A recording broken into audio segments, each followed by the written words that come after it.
Good evening and welcome to another edition of Sports Corner with myself and Smokin Jim Frazier by telephone. Coming up, we have in our waiting room tonight Matt Vensel from the Pittsburgh Post-Gazette. Matt's going to be on to talk about the Pittsburgh Penguins coming up. And, hey, by the way, Smokin Jim, first of all, good evening. Second of all, today's theme is going to be Mike Tomlin quote today at the press conference. Their participation will be our guide. So your participation is going to be our guide. All right. Now we got Matt.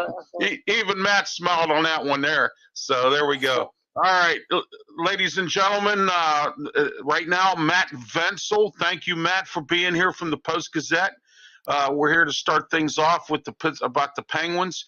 Later on tonight at 9 p.m., Joe Rutter is coming on from the Trib Live. I tell you what, we have a super show for you again tonight.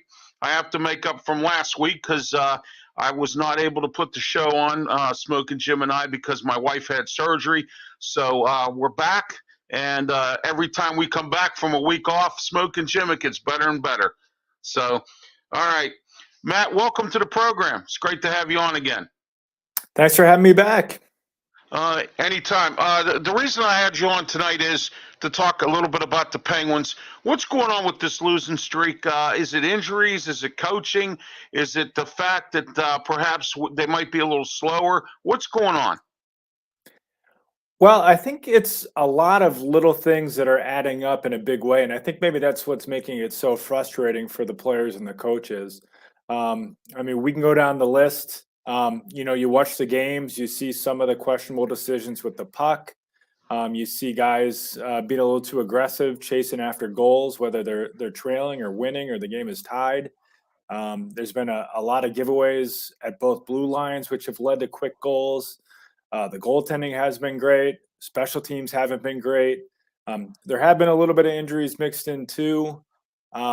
And then, in the third period especially, they've been outscored, third period and overtime, I should say, they've been outscored 15-2 during this stretch. So there's a lot of things at play here. And it's not like there's, been one big thing that's buoyed them, whether that's the power play or, Sidney Crosby's line going in takeover mode. So it's just like a lot of things adding up to a really rough stretch for the Penguins. And I think if you look at these games, I don't know if there's a single one where you could say that they deserve to win. I mean, they played all right in some games, but it's not like they're getting bad luck losses either. I mean, they've been soundly beaten, probably 5 out of these games. Well, I'm hearing that I'm also hearing the face-offs too. They've been losing a lot of face-offs as well. Is that the case? Yeah, I think that's a factor. I mean, key face-offs as well, probably more than anything. Not having Carter, he's the only right-handed centerman. It's not like he's a tremendous face-off guy, but he's the only righty they have, and obviously that's a big deal when half your draws you're at a disadvantage just due to handedness. So yeah, that's been a factor too. So it's just been a lot of these things that have added up for the Penguins, and they haven't really had answers for any of them. Do you think moving along here, Smokin Jim? Do you have any questions for Matt? No, I'm enjoying the conversation and the answers, sir. Okay, great. Anyway, Matt, I wanted to ask you: do you think Mike Sullivan can right this ship, and Sidney Crosby, the captain, and and Malkin and all them? Can this ship be righted? I do think so, yeah, because I think a lot of the things we're seeing is mental miscues, or just in the third period stuff, just like I don't know why they're not bearing down and just getting it done and playing 60 minutes. I think that's probably what's most frustrating too for them, is just like that inconsistency from period to period. But I mean, this is a veteran group. They know how to get it done. I'm not overly worried about the physical aspect of it. I mean, they are the NHL's oldest team. They have a lot of older players.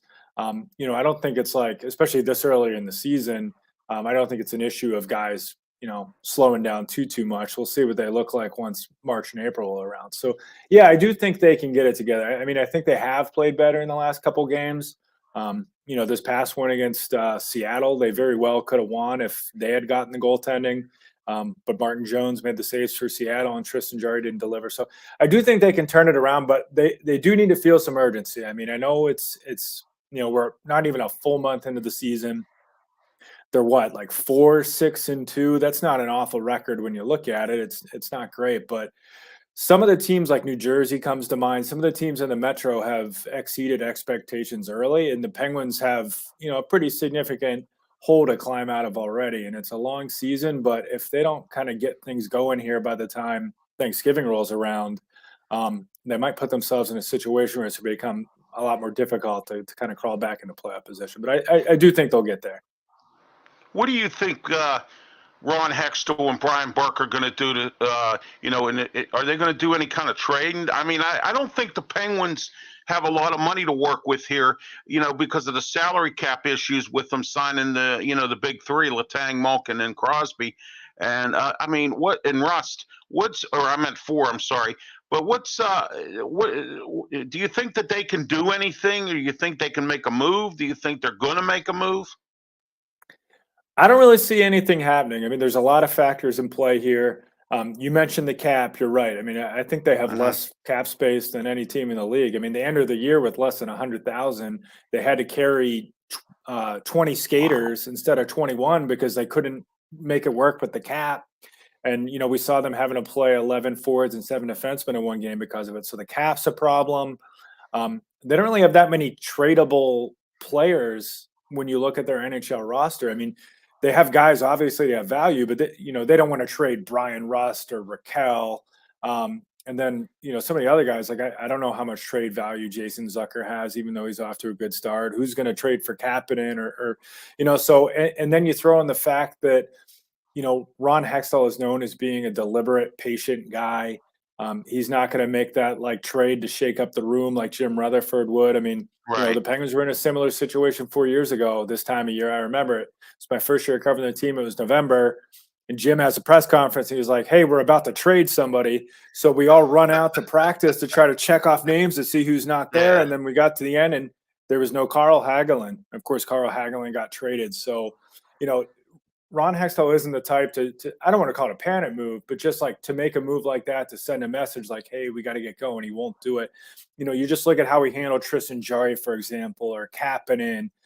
He's just patient with guys, and he's not going to do anything when guys are extremely low on trade value. So long-winded way of saying is no, I don't think they're going to make any trades anytime soon. And they really have little wiggle room as well when it comes to just calling guys up from the minors. Do you think Casey D. Smith has a future this season with the team? Do you think that they're going to keep him, or do you think they're going to try to bring up somebody from the minors and move him? Or what's your thoughts on Casey D. Smith? Yeah, I mean, I think he's here at least for the rest of the year. I mean, they signed him, I think it was a 2-year contract extension. Yeah, I think it was 2 years, 1.8 million. So that's not someone who's easily stashed in the minors, although they could do it if it came down to performance. I don't know. He's such a tough case. I mean, no pun intended there. Right. I think he's played all right this year. There's some goals that he obviously should have back, or should want to have back. I think in that Buffalo game, there were a couple plays where he had trouble reading the play and was like completely out of position. And sure, the defense wasn't great, but he was out of position. But I think he's played all right. And if you look at his numbers, he's been better than Tristan Jarry in a lot of different areas, but he hasn't won a single game out of his 4 starts.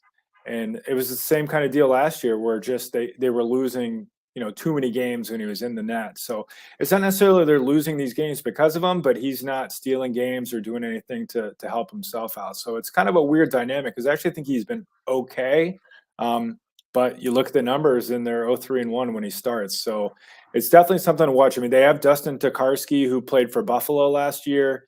I think he played like 30, 40 games. He was the AHL goaltender of the month. Obviously, he's a guy who's like fringe NHL level. And then Philip Lindbergh is a youngster who I like a lot, who missed most of last season due to injury. So you're right. I mean, they do have some intriguing options down there. If it does get to the point where they want to, do something with Casey, whether it's to try to just create some financial wiggle room or what have you. Okay, here's the 600-pound gorilla in the room. Everybody's been asking me, the folks that watch the show, folks that I know on the street, what's the story with the Fenway group? Is it? I mean, is everybody on the bubble here? If, like, for instance, this season goes flop, and what's your opinion as to what you think Fenway could do?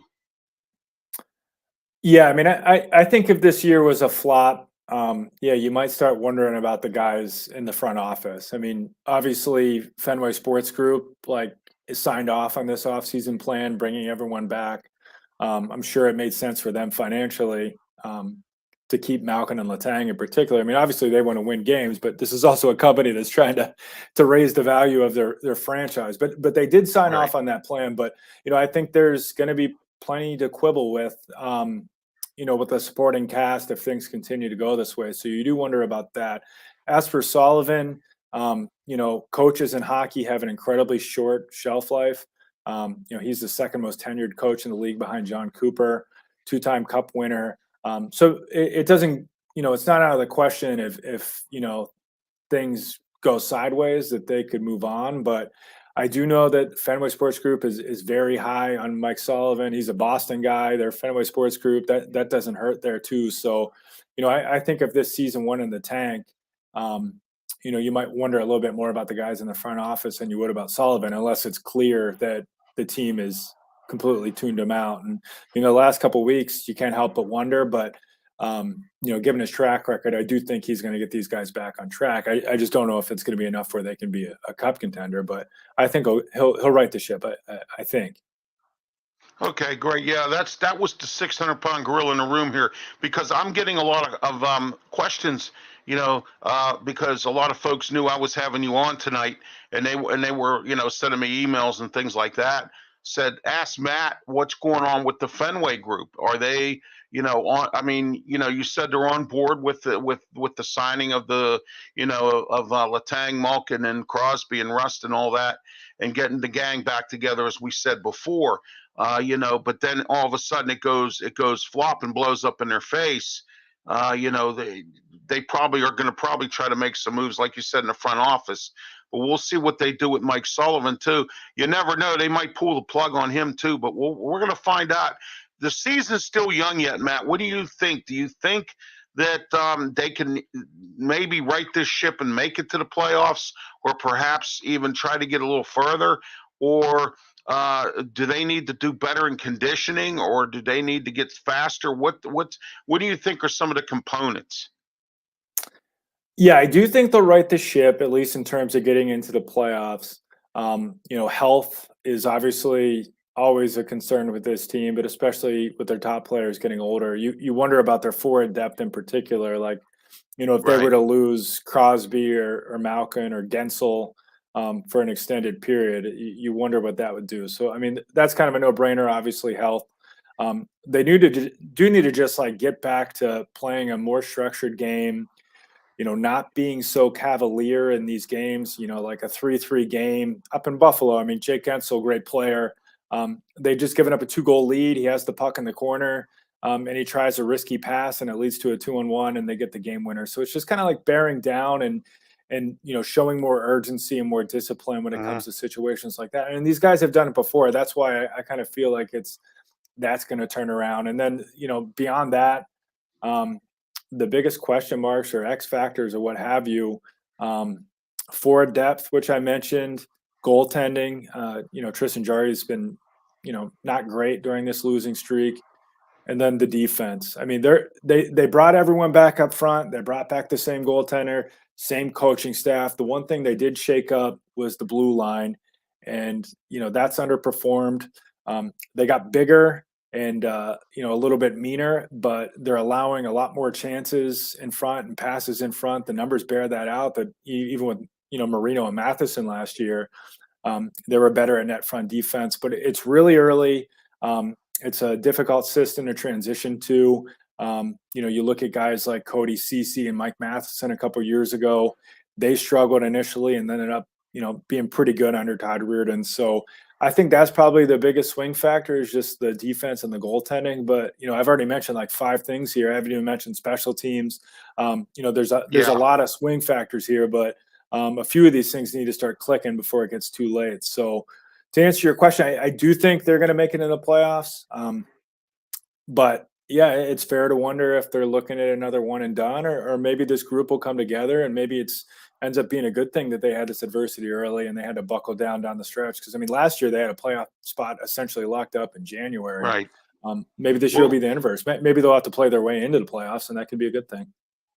Well, Matt, you and I must think the same, because I was just going to ask you the question about special teams, but you answered it before I could get the question out. But that's great that you were able to do that. What about these injuries? Teddy Bluger's still out, and a few other folks. What's their status? Jeff Carter, what's his deal? All right, so we're doing this on a Tuesday. Penguins practice today in Cranberry. Carter was at practice. Josh Archibald was at practice. Ryan Poehling, who was sick, he was at practice. Mike Sullivan said those guys weren't limited in any way, practicing in full capacity. Same thing for Teddy Bluger. Just looking at the way the lines were in practice, which is, the correct indicator 95% of the time, it looks like Carter and Archibald and Poehling will play, and it looks like Bluger isn't quite there yet. It's a weird situation. I wondered if he hadn't returned yet because of cap reasons, but the fact that he's still out, maybe does suggest that this injury is still lingering. But I mean, I think he got hurt on like September 28th, and they said it was day to day, and here we are in a month and a half later. So not ideal. It's not like he's like their top player and all-star, but I think he's a pretty important player, especially in the areas we're talking about. I mean, you mentioned face-offs, penalty kill, adds a little bit of a pop to the bottom six. So like, he's a pretty significant player. So, I saw that he's on this trip. He's going to DC and then on to Canada. So maybe he'll play in one of these games in Canada, but based on practice today, it doesn't look like he's going to play, but Carter and Archibald will be back. Well, that's good. The thing I want to say is if this team continues to make mistakes in any sport, when you make mistakes, you have penalties. Boneheaded mistakes. Giving up the puck. Not stopping the power play. All kinds of different things. That's beating yourself. And I think the Penguins need to stop beating themselves up a little bit before they, think about they have to think about winning and not, beating themselves. And that's what happens when you do stuff like that. You beat yourself. Yeah, that's a good way to put it. I mean, they have been beating themselves in a lot of these games, particularly when you look at the third period and overtime stat that I mentioned, getting outscored 15-2 for a team that has 7-8 guys with Stanley Cup experience. Yeah, that tells me that it's more about beating themselves. So we'll see how it works out. I mean, we did see Sullivan too at practice today. It looks like Kasperi Kapanen's going to be a healthy scratch. Brian Dumoulin and Chris Letang got split up. Marcus Pettersson was playing with Chris Letang. So to your point about beating yourselves, it does seem like, at least in terms of playing time, Sullivan's starting to play that card when it comes to holding guys accountable. Well, that's great. That's a good thing to hear. At least we know he's going to right the ship. Matt, thanks for being on the program tonight. I appreciate your knowledge as always there. Have fun tomorrow night at the game. And, so thanks for being part of the show, and we'll have you come back again. You have anything for Matt, Smokin' Jim? No, hey, great job. Nice meeting you, Matt. Thank you. Thank you. All right. Matt, you have a great one, man. Have a great holiday season if I don't talk to you, and be safe. Thank you. All right. Thank you. We'll do this again soon. That was Matt Vensel from the Pittsburgh Post-Gazette talking to us about the Pittsburgh Penguins. As you know, they're involved in a 7-game losing streak. Coming up in 10 minutes is Joe Rudder. But in the meantime, Smokin' Jim and I are going to let our participation be our guide. Oh, and also too, I heard earlier on Pittsburgh Sportsline that you didn't get out to vote. Al Levine said that you were out for the free lunch. You didn't even go out and vote. You just went out for free lunch. Oh my! I can't wait till tomorrow night, Smokin' Jim, because I was so right about Austin Theory, and I just can't wait till tomorrow night. In case you're not aware, everybody, Smokin' Jim and I do a wrestling show called Talking Wrestling, and that's on tomorrow night at 7:30, right here live on YouTube, Facebook, and Twitch. And I want to tell everybody I was right. Oh my gosh, was I right on that one? I called that one something big time. Okay, You nailed it. while You we wait nailed for it, brother. while we wait for Joe to come on, Smokin' Jim, let's congratulate Westinghouse for winning their City League title in football, because we didn't get a chance to do it on this show because last week we weren't on, and I wanted to congratulate them for that. And also, we have the high school playoffs coming up. Smokin' Jim, what's your thoughts on some of the teams? Do you have any predictions? I tell you what, if they stay healthy, Bethel Park's a force. I'm not sure if they're in the same classification as McKeesport, but McKeesport's absolutely loaded this year. So I think they'll make it to the championship game and perhaps win it. Aliquippa's great this year. Steel Valley out of the Double A looks pretty much unbeatable. Oh wow! So you got some really good teams this year. That's great. Okay, we have Joe Rudder. He's on early, and we're going to get him on right now. Joe Rudder from the Trib Live is as our first-time guest on the show tonight. Joe, thank you for being on here on Sports Corner with myself and Smokin' Jim Frazier. We're here every Tuesday night at 8:30. I thank you for being on. We're going to talk about the Steelers a little bit. The theme of the night is we're going to let our participation be our guide. So, Joe, welcome to the show. Thank you for being on. Sure. Thanks for having me on. Now, I am familiar more with Smokin' Joe Frazier, but I'm trusting Smokin' Jim Frazier's just as renowned in the sports world. Joe, you were at the press conference today for Mike Tomlin. What do you think coming off the bye week? What do you think the Steelers? What do you think they're going to be able to do coming out of the bye week? Well, I think they're going to try to treat it as a fresh start, as a clean slate to get forward. They're going to have T.J. Watt probably activated for this game. DeMonte KZ probably going to be back. They have to make a decision on him this week. So I think they expect to get some help on defense. It's just, a question of what they do on offense right now and what they, the development of Kenny Pickett in the second half. What about the running game situation here? There's been some things about Najee Harris not being able to get yards. Do you think it's the Liz Frank injury he has, or do you think it's the offensive line, or a combination of both? On the other hand, I think maybe the injuries it has a little bit to do with it. I think his confidence has been shaken. He looks tentative out there. You saw some plays against the Eagles where instead of just decisively going upfield, he's kind of hesitating. You used to see Le'Veon Bell do that, but he was able to get away with it. He had more of the speed and the maneuverability. I think Najee Harris is more of a straightforward runner, has to use his power and his size to his advantage, and really hasn't been able to do that. So I think maybe his confidence has been shaken some. And I wouldn't be surprised if Jaylen Warren doesn't get some more snaps. Maybe makes it even maybe a 50-50 distribution of playing time, at least till they get Najee Harris going some. What about the Chase Claypool trade? Can you give us some kind of explanation as to probably why? I heard some stories about drama in the locker room. I heard that he's not been much of a team player. Is that where this is going with this trade, or is it because of his performance, or is it just like Mike Tomlin keeps telling everybody, we were able to get some kind of good compensation for the draft? Well, I mean, they did get the compensation they wanted. They got a second round pick, which I was a little surprised they were able to get that. Get that for him.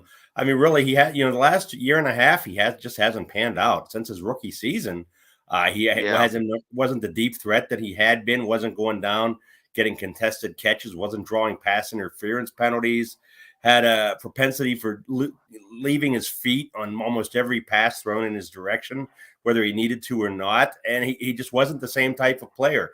I think maybe he viewed his skills as more than the Steelers did and thought he was a better receiver than he was. And I think maybe to an extent he was ill-suited to play in the slot because he wasn't the type of player like a Juju Smith-Schuster to be able to. He's not that kind of tough player. I think he's more of a finesse receiver, and I think with everything the Steelers have going on, the 2-6 record, to get a chance to get a second-round pick, especially if the Bears finish under 500, which most people think they will, then that could be a pretty good second-round pick. So I expected them to be able to jump on something like that, and I'm glad they did. Yeah, so I thought that was a good trade. Smokin, Jimmy, have any questions for Joe Rudder? No, I'm enjoying the conversation, though. Okay, great. Anyway, Joe, coming up, what's the status on this offensive line here in this Dan Moore? Is there any possibility we could see Jesse Davis or Trent Scott or J.C. Hassenauer anytime soon? Because Dan Moore has just been stinking up the joint. Kevin Dotson has been, he's been hauled to the carpet a little bit by everybody. Do you think this bye week can help the offensive line? Yeah, I mean, the thing is, it'll be worth noting is tomorrow at practice, who's out there at left tackle. I expect Dan Moore to keep getting reps. I think they're going to stay with the 5 they've got. Maybe you can get Jesse Davis in there more, but they haven't shown an urgency to do so at this point. And I think they're just going to try to keep building and developing with what they have and get some cohesion with the 5.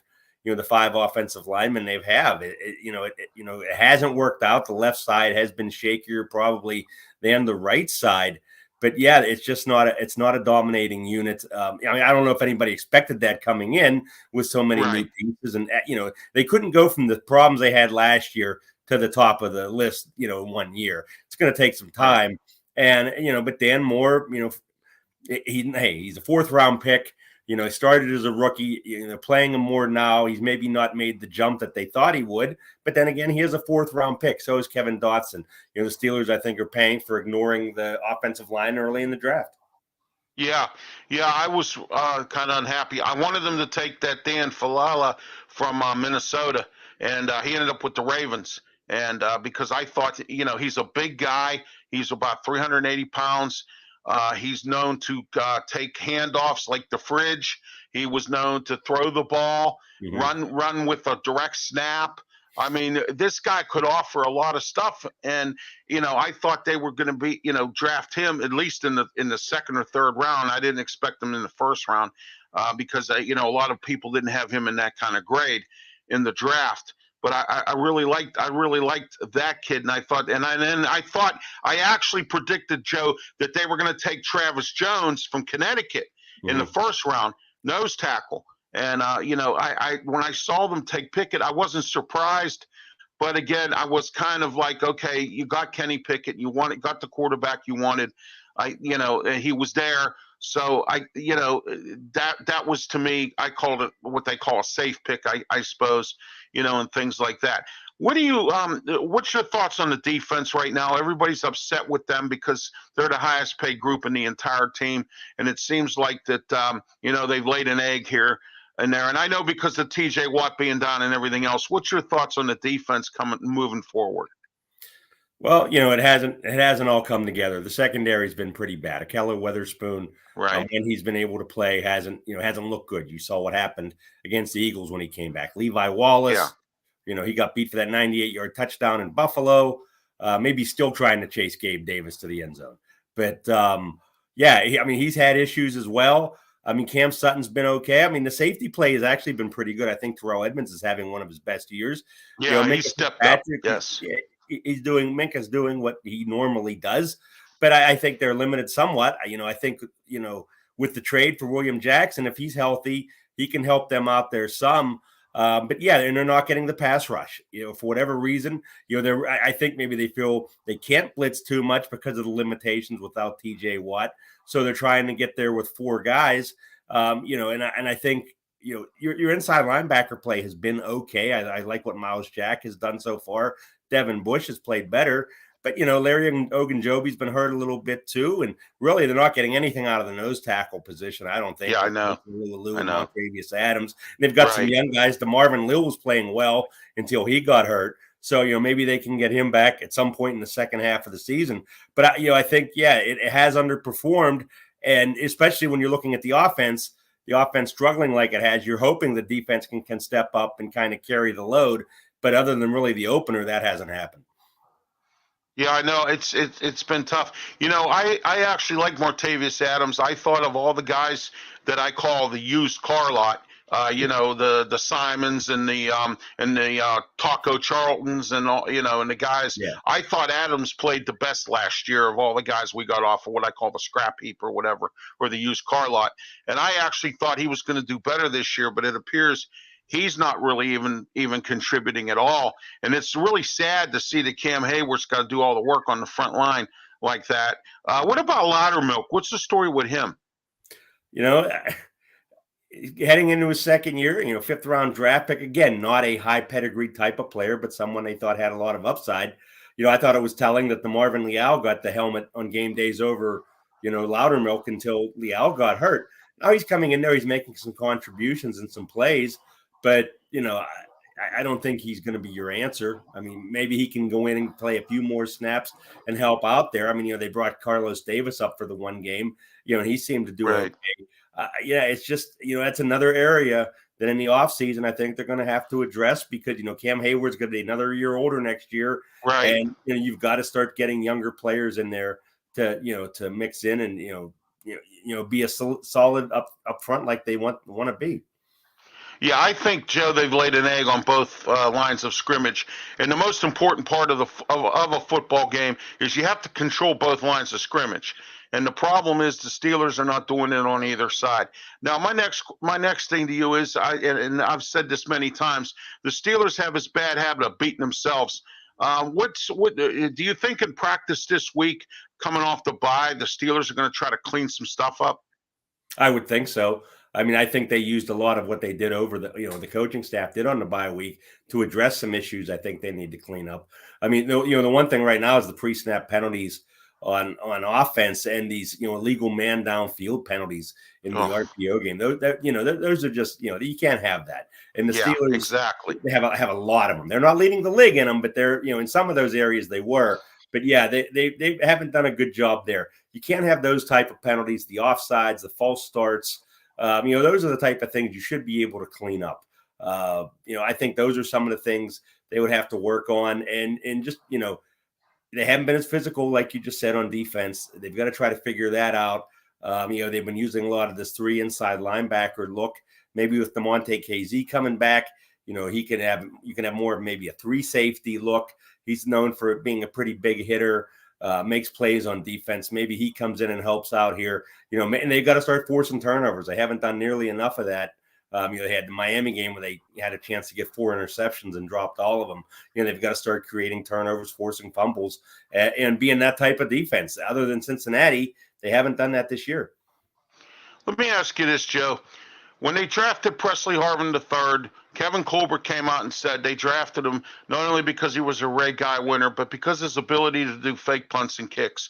Why? Why haven't the Steelers at least made some kind of an effort to try to get points that way? What's the problem here?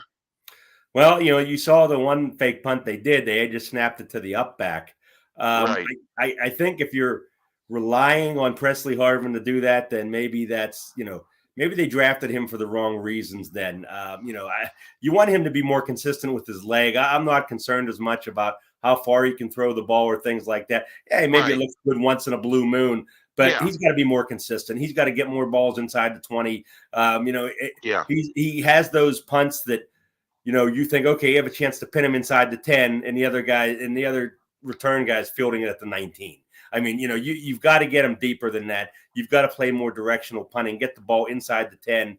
And that's something that that they've been hurt by. They cut Jordan Berry to keep him. And, Jordan Berry still, he had a pretty decent year last year. It's out of the game right now. But, really, it doesn't look like a good move that they made because Harvin hasn't been nearly as consistent.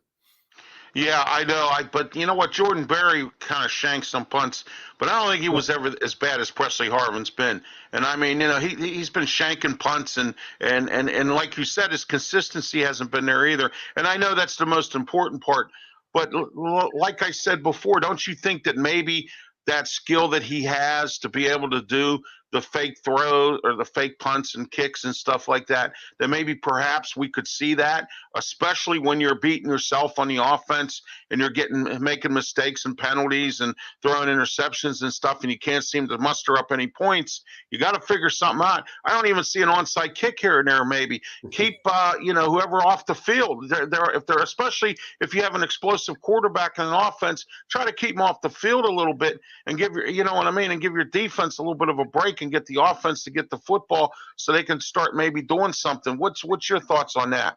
Yeah, as far as the onside kicks, they've changed the rules so much to make it harder for teams to recover them because they want to reduce the risk of injury so much that it's really hard for a team to do that. Yeah, you can pull a surprise one, maybe do that.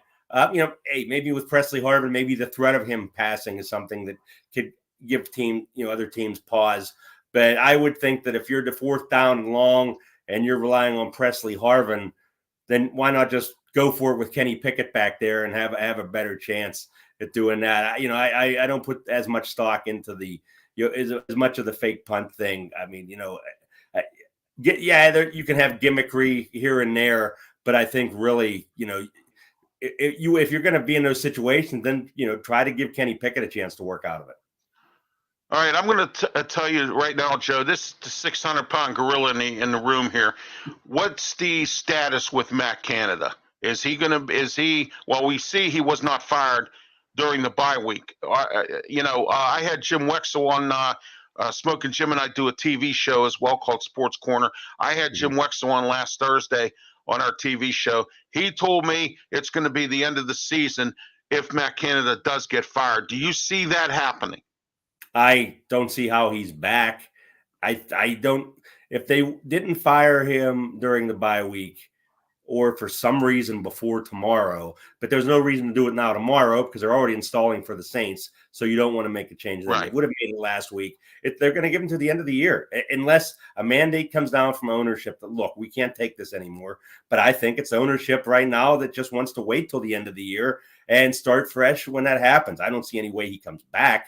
But right now, I don't, if they haven't fired him by now, he's here till January 15th or whenever the last game is. I see. Now, my next question to you is Frank Reich has just been fired. Now, of course, you're going to hear all these rumors. He's tied to the Steelers, possibly looking into him at the end of the season. Do you think that's possible, or do you think Mike Tomlin's going to just move up Mike Sullivan like he's always done in the past?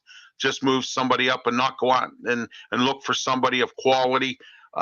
Do you think if Frank Reich was to come here, do you think he could make a difference? He could. I mean, he is known. He was known as a good offensive mind. I have a feeling there'll be a lot of teams maybe interested in Frank Reich next year to add him to them staff. I don't think the Steelers historically have paid their assistant coaches as well as other teams have. I don't think they're one of the highest paid staffs. I think they will go outside and bring somebody in. My reasoning now for not elevating Mike Sullivan at the end of the year is if you're going to elevate him at the end of the year, then why not do it now when things are going as bad? Yeah, exactly. Yes. Yeah, that leads me to believe that they'll keep him in that quarterback coach role. If he chooses to stay next year, I mean, there can be all kind of turnover, but I think there will be definitely, I think there will be some kind of change in the coordinators, and they'll probably, I would imagine them going and bringing someone in that, they can mold Kenny Pickett with. That's great. Joe, thanks for being part of the program. I really appreciate you being on. We'll try to have you on again. I know you have a busy schedule with the Steelers and everything. We'll try to get you on again and possibly even get you on a TV show by way of Zoom or the phone, on PC TV. We'll try to do that as well. We do our TV show every first Thursday of the month on PC TV. So thanks, Joe, for being part of it. I'm sorry? Yeah, anytime you need me, just let me know. I will do that. Thanks, Joe. Smokin Jimmy, have anything to say? No, I learned a lot from Joe tonight. Great job. Thank you very much. It. All right, you have a great one, Joe. Thank you for your insight and everything. Be safe. Have a happy holiday season. Thank you. Thank you, too. And that was Joe Rutter. He reports for the Trib Live. We've had Trib Live on here before, Jerry DePaula a few times, and we just had Matt Vensel on from the Post-Gazette. Every time we don't do a show. The following week, it's a super show, right, Smokin' Jim? Yes, sir. All right. Smokin' Jim, what's your thoughts on this with the Steelers coming off the bye week, and then we'll get into some Pitt football and basketball and some other topics. Well, the Steelers got enough talent to have done well this year, but if you can't get production out of your quarterback position, I mean, they can point the finger any direction you want to go, but you got the lowest rated quarterbacks in the National Football League, and you're not going to win football games that way. I was a fan of William Jackson III when he came out of the University of Houston. Right. But this is a guy that has less interceptions than Ike Taylor.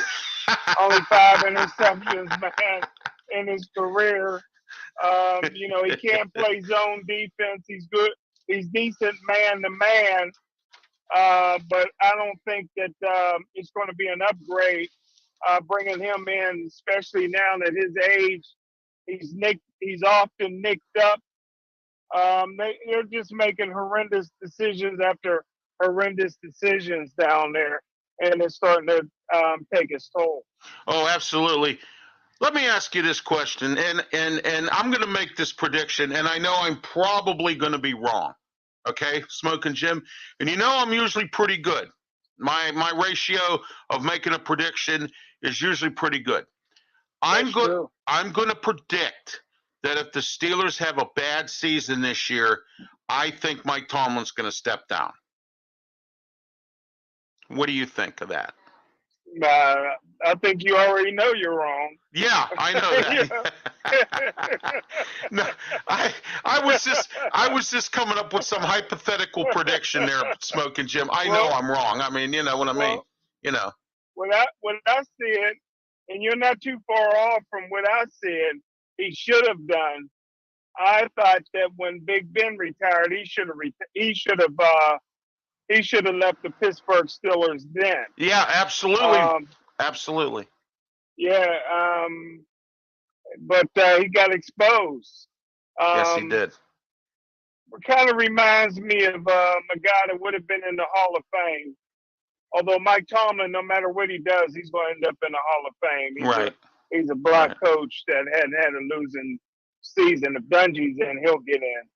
Right. But you remember Seifert from the San Francisco 49ers? Yeah, I remember George Seifert. Yes, I do. Yeah, fastest ever to get to 100 wins. He couldn't coach his way out of a wet paper bag. Anybody could have won with those San Fran teams. Well, that was all the Walsh players that Walsh had there. You know, Bill Walsh. You know, he retired. He should have stayed retired. He had enough wins, 100 wins, to get in the Hall of Fame.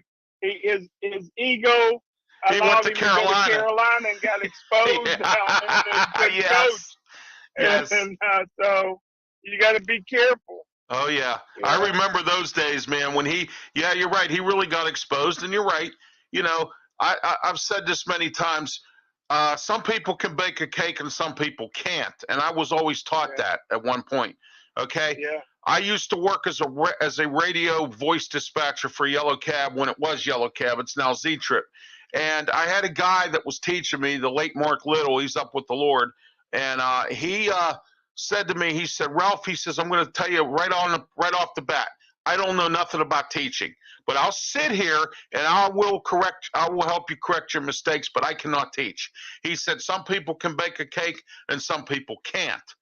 People like George Seifert, Mike Tomlin, and some of these guys, they can be coordinators. They could be the greatest thing since sliced bread.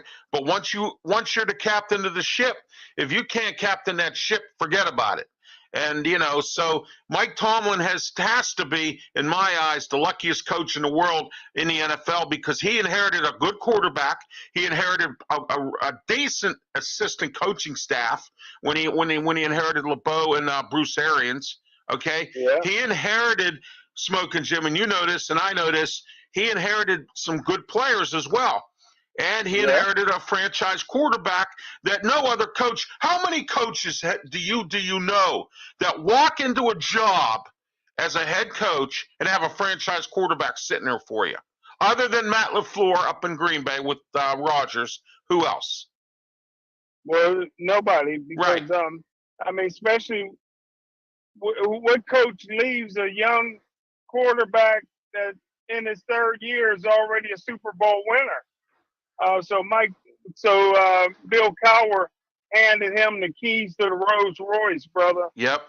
Yeah. and all he had to do was not wreck it. Exactly. And now he's starting to wreck it. And I think this season's going to be a wash. I don't think they're going to make the playoffs. I argue with all my national friends. They sit there and they go about how great Mike Tomlin is and he'll rectify this ship. And you hear all these national experts on ESPN and all these other places going on and on. Oh, you don't know Mike Tomlin. Oh, Mike Tomlin this. Oh, this and that. Well, did I not call this when I said this, Smokin' Jim? Let's see what Mike Tomlin does without Ben Roethlisberger. He had him for 15 years. Now let's see what he does without him. Okay?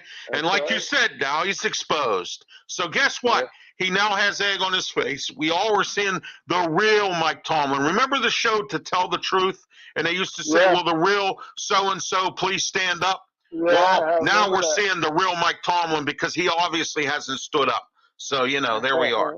So anyway, let's talk a little bit about the Pitt Panthers football team. They won this week against Syracuse.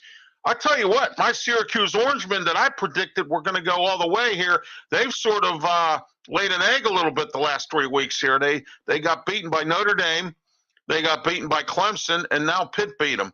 Well, the only reason I think Pitt beat them was because they had a backup quarterback playing this week against Pitt. Their starter was hurt, and then they had some defensive players that weren't playing either. So I'm thinking, they didn't have some weapons that they normally have that could have probably shut Pitt down. What's your thoughts on this week's game? Well, I tell you what, Syracuse was beat up. You don't go play. You don't play Clemson and Notre Dame, and Notre Dame's starting to look like a powerhouse. Yeah, I know. The last few weeks, and not be all beat up. And then with the injuries and the backup quarterback, and Syracuse has never been an explosive offense, score a lot of points on offense. So it was a good win for the Pitt Panthers. Yeah, it was. I just wish they would have scored more points. They made they keep making the same boneheaded mistakes over and over again. I said this to Jerry DePaula, and remember we had Jerry on. And what I don't understand is, Smokin' Jim, is how do you come off of a bye week and make 6,000 mistakes against Louisville, and then you're still making the same mistakes again and again? But like I said, I think this week they got lucky. And sometimes, what have I always said, Smokin' Jim? It's better to be lucky than good. Okay? Well, when you got a boneheaded coach, you make boneheaded. The players will make boneheaded plays. So. hey, we got to coach better. Remember, we got to coach better. That's Narduzzi's. That's Narduzzi's saying every time they lose. Oh, we got to coach better. Oh, we got to play better. Oh, we got to do this better. Oh, the janitor got to clean the toilets better. Oh, we got to serve the Gatorade better. Oh, the towel guy got to serve give us towels better. He got to do a better job laundering towels. Yeah, okay. Everything got to get better. But anyway, I thought the defense did really well in the game. Savassier Dennis was all over the place. I think they have a stud there. They have some depth there as well. What's really puzzling to me is their offensive line. They don't really impose their will to run this power running game that Frank Signetti has. I've said this many times. I think now they're trying to shove a square peg into a round hole, and it's not working properly, or it hasn't worked really the way it needs to be. And I'm not sold on this Keaton Slovis. It seems like every time we turn around, we get somebody from USC that turns out to be a bum. Max Brown was a bum a few years back. I know he got hurt, but I just don't buy it. I don't think he was as good as advertised. I've said this many times, Smokin' Jim. If Bill Belichick gets rid of you, there's a problem. If USC don't want you, there's a problem. So you know what I'm saying? It's just like anything else. Okay, what's your thoughts on that? Yeah, I agree with you wholeheartedly. The quarterback position's been a disappointment. Pitt returned a lot of returning starters on both sides of the ball and interior line. I expected their offensive line to play a lot better than it has thus far this year. Do you think, Smokin' Jim, and I want your opinion on this, do you think the Jordan Addison movement did it to him too? Because their wide receiver department right now doesn't look really that great other than Jarrett Wayne. And if Jarrett Wayne gets hurt again like he did in the Western Michigan game and he was out for a game or so with concussion, do you think that if he goes down again, you think Pitt's finished? Well, the wide receivers are a dime a dozen, man. Pitt had a history of wide receivers from Lateef Grimm, who won the Blitnikoff, to Larry Antonio Fitzgerald, Bryan, to Larry Fitzgerald, and Tyler Boyd. So receivers are a dime a dozen because everybody plays 7-on-7. Everybody's throwing the ball all over the yard from junior high football on. So that's on the coaching staff. You got to be able to. You should have receivers after receivers after receivers, just licking their chops to get in, to step up. The defensive backs in college and pro football are terrible. That's why the receivers are dominating. Most of these guys don't even know how to turn around and look for a football. So that's on Narduzzi, not being a better recruiter. Yeah, well, you're right about that as well. But he has some good assistants that, like Charlie Partridge, can recruit in Florida. But Florida, as we've talked about many times, is a haven, just like Western Pennsylvania is for athletes, for colleges to recruiting. The high schools down there, but you have a lot of teams in Florida, and you have all those teams in the Carolinas and all that, in Georgia and all that. That's why the SEC teams are so good, because they recruit out of those states down there that just have all these players, and and they recruit from up here as well. Some of these schools. I'm result oriented because I don't care how good your assistants are. You got to close the deal, man. Yeah. If Colorado in the 80s and 90s can go get these black players from California that could play anywhere, right, and bring them to Colorado where there's nothing there but the campus, and that's a recruiter.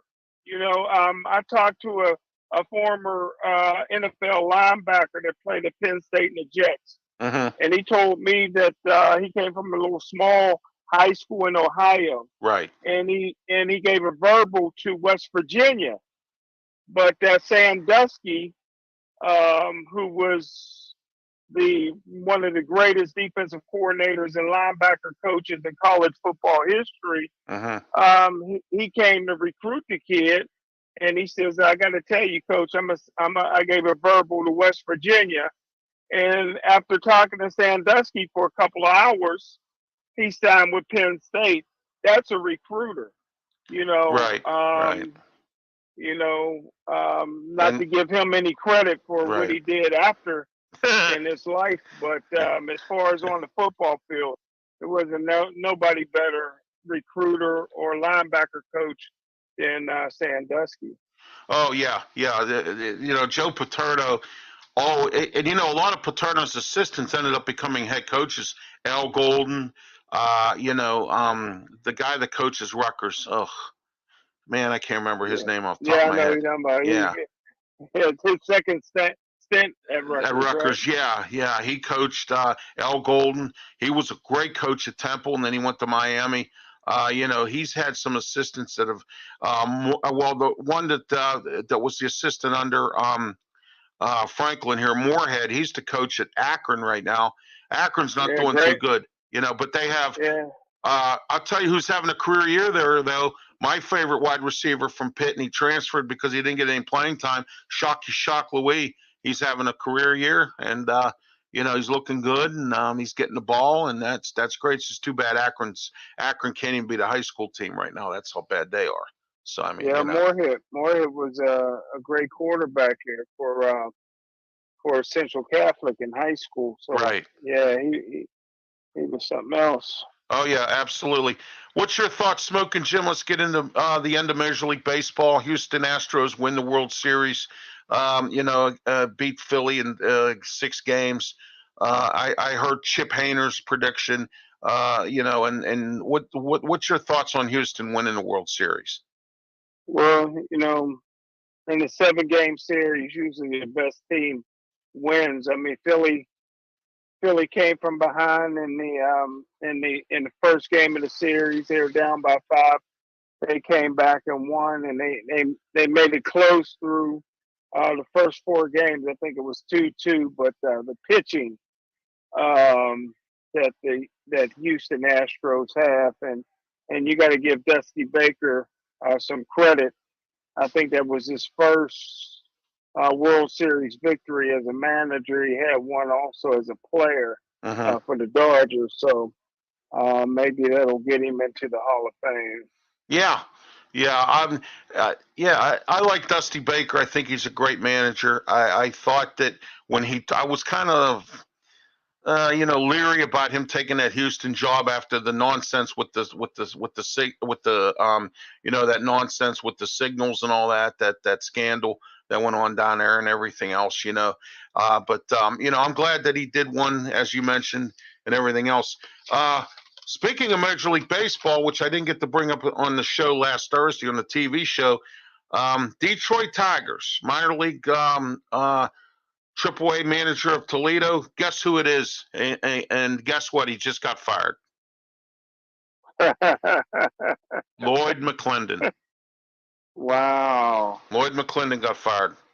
So, wow. Yeah, he was the manager of the AAA Toledo Mudhens, I think they're called. And he got fired last week. I forgot. And Tom Coughlin's wife passed away. She was 77 years old. Remember Tom Coughlin? Yeah, Yeah, and I also got some candidates for the Auburn and also for the Nebraska job. I said Matt Rule is either 1 or 2 to get the Nebraska job. Auburn wants to talk to Lane Kiffin. He's the top candidate right now. And Auburn's got a big list of people. They want to Oregon might lose another coach. They want to talk to Dan Lanning over there as well, and they've got a few other candidates. What's your thoughts on these coaching candidates in these 2 teams here? Say that again. For what team? For Auburn and for Nebraska. Well, they got to get it done, man. Those are 2 powerhouse teams, man. That football steers the ship for both of those universities, man. So they got to get the right guy, the right hire. I know a lot of people are looking at trying to get Deion Sanders to leave Jackson State. I don't think that's going to happen. Right. So they got to get the right guy. There's no reason why Nebraska should have fell off the face of the earth like that. They did. They were a powerhouse for many, many years. They had solid coaching staffs. Well, you know who started it. You know who started it, don't you? Steve Peterson. When he took over there, and he fired Frank Solich. That's when it all started sinking. Is when he did that. They've had some. Bill Callahan. He hired Bill Callahan. I mean, Bill Callahan's never ever been a college coach. He hired him to be the coach when he was there, and then next they brought in Bo Pelini. Bo Pelini is a good defensive coordinator, but everywhere he's gone, he's never been a decent coach. He was a coach at Youngstown State, and they were a prominent team, and he wasn't able to do anything there. It's like no matter where he goes as a coach, he just can't do anything. And so Nebraska hasn't been prominent like Pitt. They haven't been prominent in a long, long time. And it's because of, and I think it started with Steve Peterson and it's worked its way down. And they haven't been relevant since Tom Osborne. And Tom Osborne was the chancellor or the athletic director there or something. Then when he stepped away and they hired Steve Peterson away from Pitt, that is when it went down the drain. And then when Steve Peterson came back here the second time, you see where the football and the athletic program went down the toilet there as well. And so that's the story with Steve Peterson. Anyway, I had a really rough interview with him once. I asked him a bunch of tough questions when he first got here, and he never wanted to come back on my show when I had my sports show, my first sports show on PCTV. He didn't want to come back. So, But anyway, I want to talk about the XFL a little bit. They released their teams and coaches this week. Arlington Renegades. You ready for this, Smokin' Jim? Bob Stoops is their coach. Wow. Yeah. Wow. Bob Stoops. Guess who else is going to be a head coach? Houston, the Houston team, they're called the Renegades. Wade Phillips. Wow. Rod Woodson, the Wow. Vegas Vipers. Okay? The Vegas Vipers, Okay. Rod Woodson. I'm sorry about that, Smokin' Jim. That's that illustrious T car that drives through here all the time and blows the horn all over the place. Sorry about that. Orlando Guardians, their coach is going to be Terrell Buckley. You remember him? And Yeah. St. Louis has football coming back. The Battlehawks, Anthony Beckett will be their coach. So he was an NFL player too. The San Antonio Wranglers or something like that. Hines Ward is their coach. So Okay. that'd be a great thing. He might be, you know what, if he has a good year in the XFL, Smokin' Jim, or a year or two, I see him coming back to the NFL as a coach somewhere. Jimmy Haslett is the coach for the DC Defenders. All right. Wow. No, wait, I'm wrong. I'm sorry. The Seattle Sea Dragons is Jimmy Haslett. The DC Defenders is Reggie Barlow. So, I want to let you know that as well.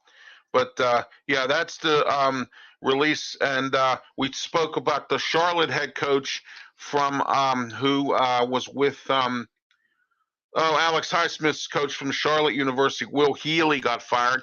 And South Florida fired Jeff Scott as well in college football. I forgot to mention that.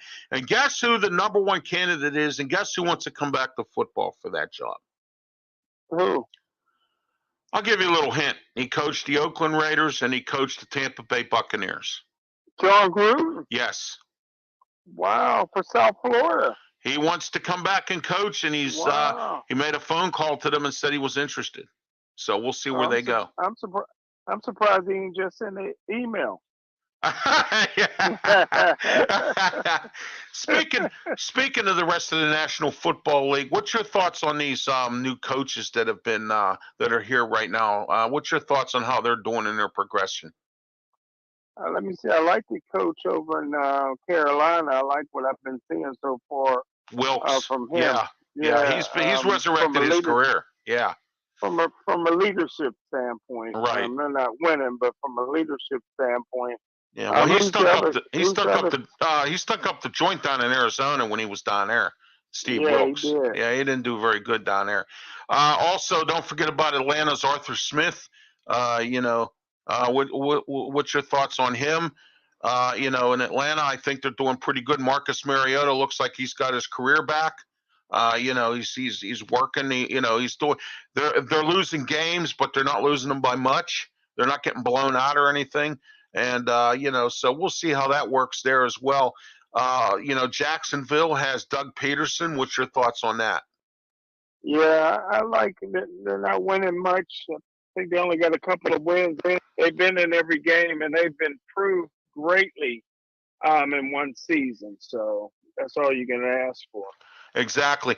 And Frank Reich is a candidate to be the coach under Doug Peterson, because here's the thing that this is what our so-called experts, we're experts too, are saying that Frank Reich is going to go to a team with a young quarterback, and that's why the Steelers were chosen as well as a landing spot for him. But anyway, also we already had our talk about Mike McDaniel down there in Miami. He's doing a great job down there. He's got that team energized. They're playing well, and I believe they're going to do better. What's your thoughts on Miami? Yeah, I mean, he got Tua really playing good football, and if they can keep Tua healthy, and he seems to be able to get those balls to those speedy wide receivers, and Miami will continue to do well, but the key is keeping Tua healthy. Yeah, oh yeah, absolutely. One other thing here, I wanted to talk about Robert Saleh up in New York. You know, a lot of people aren't giving him too much credit with the Jets. Let me let me explain this to you. I had a famous special teams coach on this program, Smokin Jim, a few months back. His name is Mike Westhoff. Now, Mike is a former special teams coach. He's been around the league with the Saints, the Jets, and a few other teams. Okay. Anyway, he wrote a book about the Jets, and when he put the book out, he went to the Jets training camp and did some signing there. People bought his book, and he signed his book. You know, it was a book signing. He attended 2 practices there. He told me everything. Not one thing of Robert Saleh and that organization is not organized. He said everything from the secretary to the janitor to everything is organized. The practices are organized, and it's showing. I mean, if you take a look at the Jets right now, they're not too bad. They're not doing too bad at all. I'm happy with Brian DeBow up there in New York Giants. When I talked to Danielle Orsino, she told me when I had her on when I was in Sugar Creek. Remember, I had her on, and she said that you know, she covers the Giants.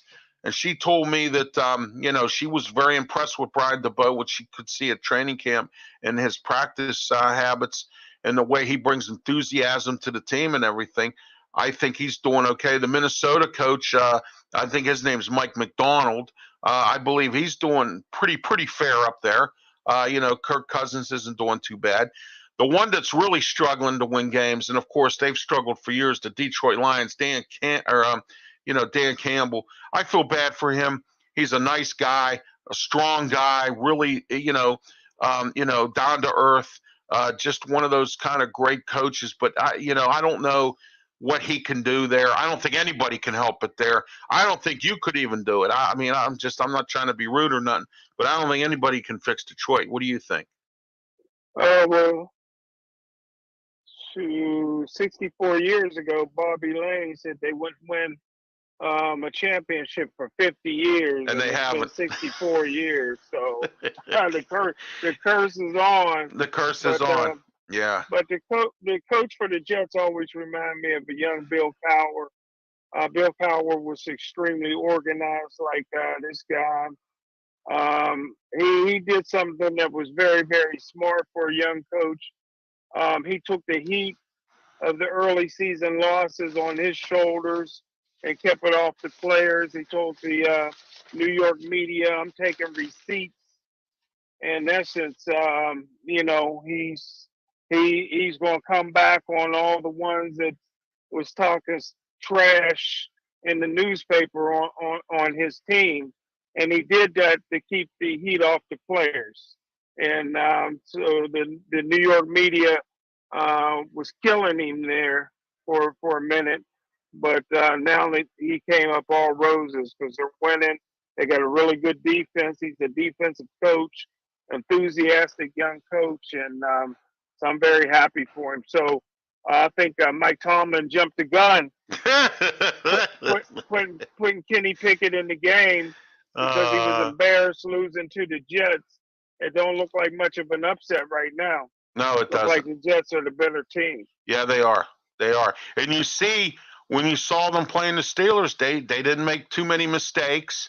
They looked like they were organized. He looked like he had the sideline together and everything else. And all right, Smokin Jim, we're going to wrap things up here. Any final thoughts tonight before we go? No, great job. Excellent interview with those the 2 guests that you had on tonight, man. I really enjoyed those. Oh, well, thank you. I appreciate that. Yeah, thank you very much. You know, every time we're off one week, I come back with a super show the next week. So, sir. But next week we're going to try to get a few more guests on. I'm working on bringing Joe Kuglis on, Joe, to come on, get his thoughts on the Steelers. And I'm also I'm trying to get either Craig Meyer to come on to talk about Pitt basketball. As you know, they started their season. And I'm going to try to get Tad Murray on. He is the color analyst with Alex Panormius for Duquesne basketball and football. Tad's been on the show before. We're going to get him on here. We're going to have sort of like a little, I call a summit I'm going to try to get as we start college basketball, I'm going to try to get somebody on from Robert Morris and have Tad on from Duquesne and Craig Meyer, and have all three of the guys on talk about each college or each university and see what their thoughts are and how they're going to fare this year. Football for Robert Morris is bombed out. They got blown out again this past Saturday. They've won no games this year at all. I think Bernard Clark should be fired, and so they haven't done anything. And Duquesne, they just pulled out an overtime victory on Saturday against Sacred Heart. There were some games they were in. They made a lot of boneheaded mistakes this year and lost some games that they probably shouldn't have. And, Tad will even tell you that when he comes on here. But I'm working on trying to get a basketball summit together where I'll have all three of those reporters on to talk about all three college teams, get everybody ready for the college basketball season. And we'll see what happens. Pitt won their first game. Last night they beat University of Tennessee Martin. They won like 93-53, something like that. And they didn't look too bad. And we'll see what happens the rest of the season with Jeff Capel. He's under the gun. You heard Jerry DePaula. He says he's under the gun, and we'll see what he does. That's all we can do. And we'll go from there. But thanks for being on the show, Smokin' Jim. Like I said, any final thoughts or anything you want to add? No, man. Great show. Thank you, and I'll see you tomorrow night. Don't forget everybody. We have Talkin' Wrestling. Myself and Smokin' Jim Frazier. And guess what, everybody? I told you so. And guess what? I didn't even have to get it from another source. I predicted it, and it happened. When everybody said it wouldn't, it happened. And I love it. I love every minute of it. We are the only wrestling show in Pittsburgh. We have two shows, everybody. Those of you who are not aware, Wednesday night we do 7:30 p.m. right here, live on YouTube, Facebook, and on Twitch. Smokin' Jim and I do Talkin' Wrestling, and we're going to break down the pay-per-view of the Crown Jewel pay-per-view. You're going to hear some of the surprises. We're also going to talk about AEW. They have a pay-per-view coming up called Full Gear. I got some of that card ready for you, and so much more tomorrow night at 7:30, and then Thursday night, Smokin' Jim, our national broadcast on Blog Talk Radio, Wrestle Talk with myself, Smokin' Jim Frazier, and Mark Mancini, 8 p.m., 347-205-9631 is the number to call, because you can listen to the show, and that show's moving up and up, right, Smokin' Jim? Yes, it is. Yeah, every week we have more callers, listeners every single week, and we are the only ones in Pittsburgh that are talking wrestling. Nobody else is doing it. So I just want to let you know that as well, at least not extensively like we do. For Smokin' Jim Frazier, I am Ralph Williams. You have yourself a great night, and be safe, everybody. See you next week.